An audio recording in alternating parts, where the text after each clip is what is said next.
2025 সালের 3রা মে বাংলাদেশের রাজধানী ঢাকার ঐতিহাসিক সোহরাওয়ার্দী উদ্যানে আয়োজিত হেফাজতে ইসলাম বাংলাদেশ আহত এই মহা সমাবেশকে লক্ষ্য করে আমি সর্বপ্রথম স্মরণ করতে চাই ওই সকল বীর শহীদদেরকে শাপলা থেকে 2024-এর জুলাই বিপ্লব পর্যন্ত রক্তে রাঙা যে পথ পাড়ি দিয়ে বাংলাদেশ 2024-এর 5ই আগস্ট দ্বিতীয়বারের মতো স্বাধীনতা অর্জন করেছে।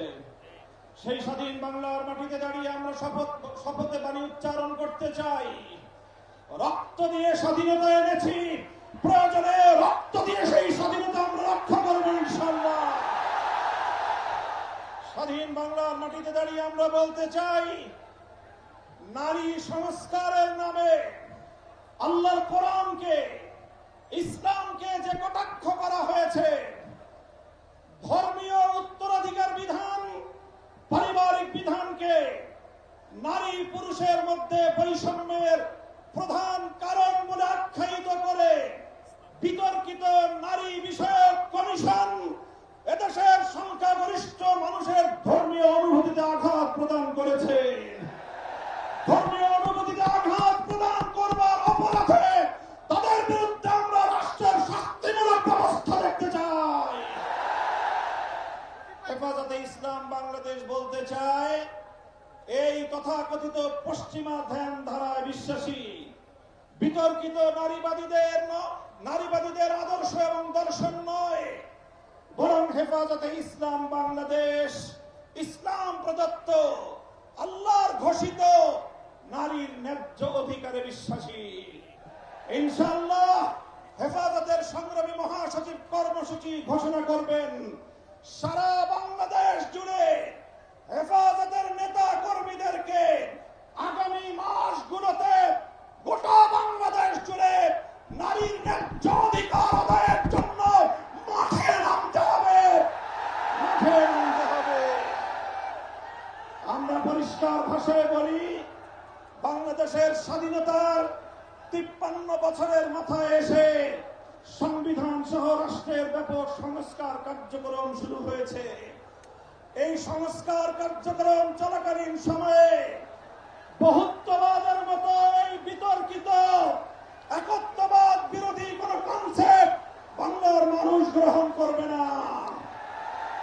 আমরা সংবিধানে আল্লাহর উপর অবিচল আস্থা এবং বিশ্বাসকে পুনর্বহালের দাবি করেছি।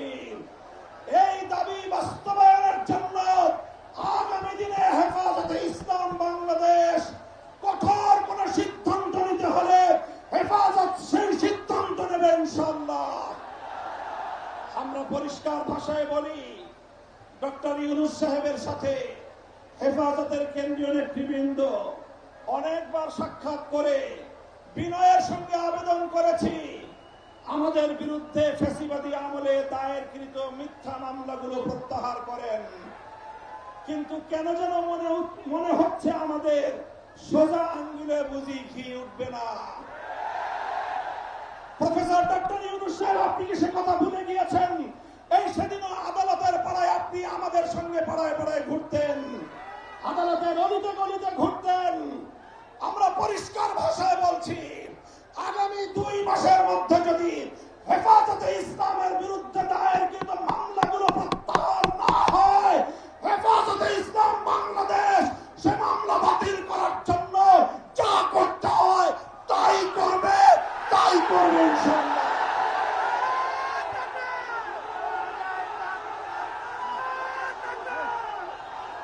আমরা পরিষ্কার ভাষায় বলছি, জঙ্গি নাটকের মামলা সাজিয়ে আল্লাহ নবীর প্রকৃত উম্মত, নবী প্রেমিক উম্মত যাদেরকে কারাগারের 4 দেয়ালে বন্দী করে রাখা হয়েছে, যারা নবীর দুশমনদের বিপক্ষে পদক্ষেপ নিয়েছে, তারা গোটা উম্মতের কাছে হিরো, তারা গোটা উম্মতের হৃদয়ের মণি, চোখের মণি, হৃদয়ের প্রশান্তি। সেই সকল কারাবন্দী মজলুম নবী প্রেমিকদেরকে অবিলম্বে মুক্ত মুক্তি প্রদান করতে হবে। আমরা বলছি, আমরা ফিলিস্তিন ইস্যুতে গাজাবাসীর পক্ষে, জায়নবাদী ইসরায়েলের আগ্রাসন এবং গণহত্যার বিরুদ্ধে গোটা বিশ্ববাসীর সঙ্গে আমরা সহমত।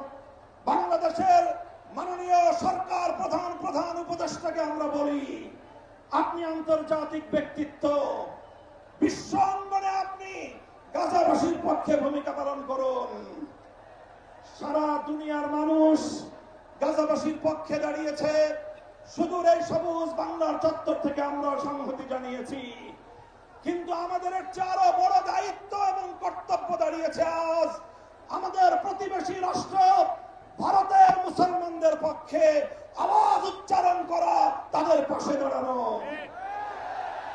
মুসলমানদের নিপীড়িত জনপদ, রক্তস্নাত ভূস্বর্গ কাশ্মীরকে আজ গুজরাটের কসাই একটি নরকে পরিণত করেছে।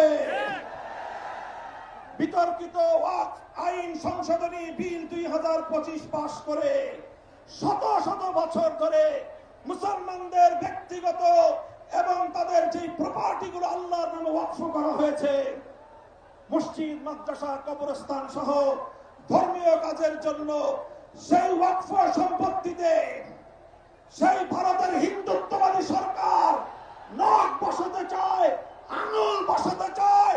সে আঙুল আমরা ভেঙে গুড়িয়ে দেবো ইনশাআল্লাহ।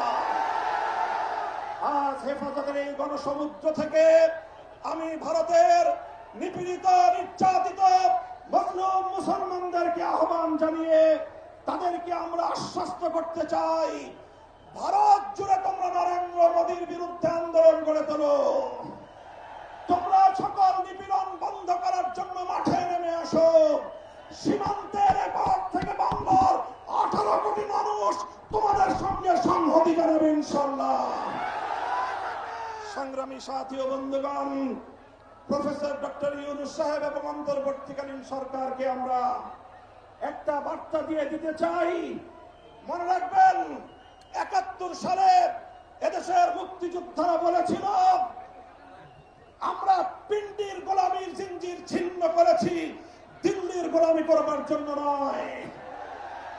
আজ 2024-এর জুলাইয়ের স্বাধীনতা সংগ্রামের পর আমি বলতে চাই, আমরা দিল্লির দাসত্বের শৃঙ্খল থেকে মুক্ত হয়েছি, নিউ ইয়র্কের গোলামি করবার জন্য নয়।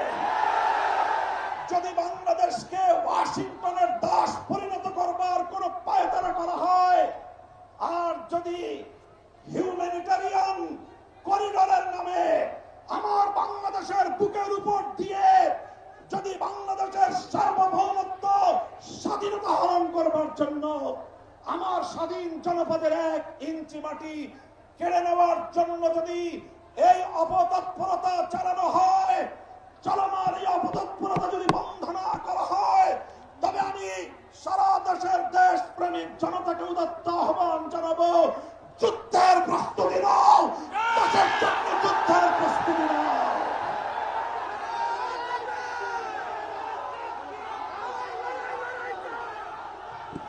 আমরা আমার দেশের প্রতি ইঞ্চি মাটি আমার জায়নামাজের মাটি। আবার বলছি, আমার স্বাধীন বাংলার প্রতি ইঞ্চি মাটি আমার পবিত্র জায়নামাজের মাটি। দিল্লি বা ওয়াশিংটন, পিকিং বা মস্কো, যারা এই মাটির দিকে চোখ তুলে তাকাবে, আমরা তাদের বিরুদ্ধে বারুদ হয়ে মাঠে নামবো ইনশাআল্লাহ।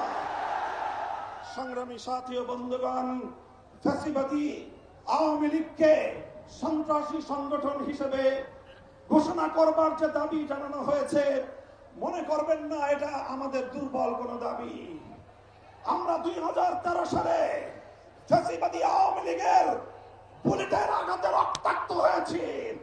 2021 সালে আমাদেরকে হত্যা করেছে, বছরের পর বছর বিনা বিচারে আমাদেরকে কারারুদ্ধ করে রেখেছে। সেই সন্ত্রাসী সংগঠন আওয়ামী লীগকে আবার বাংলাদেশের রাজনীতিতে যদি পুনর্বাসন করবার কোন দুঃস্বপ্ন কেউ দেখেন, তাহলে আমরা পরিষ্কার ভাষায় বলে দেই, তার সঙ্গে আমরা আওয়ামী লীগের চেয়ে ভিন্ন কোন আচরণ করব না।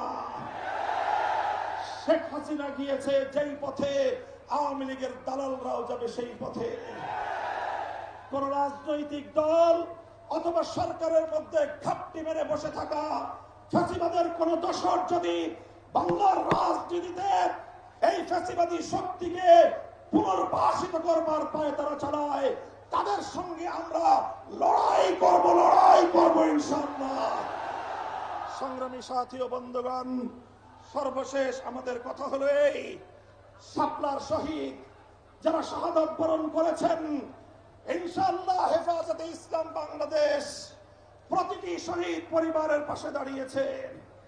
শাপলার সকল শহীদদের পরিচয়গুলো যতটুকু সম্ভব ফ্যাসিবাদী আমলে অধিকাংশ বীর শহীদদের লাশ গুম করা হয়েছে, লাওয়ারিস হিসেবে তাদেরকে দাফন করা হয়েছে।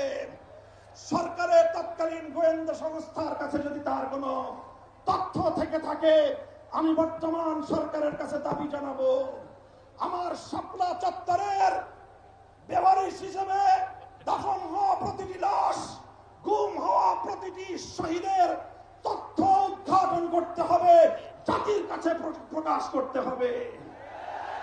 এর বাইরে গোটা বাংলাদেশে যতজন বীর শহীদান রয়েছেন, প্রত্যেক শহীদের পরিবারের সঙ্গে যোগাযোগ করে আমাদের সর্বশেষ ভেরিফিকেশন এবং যাচাইয়ের কাজ চলছে।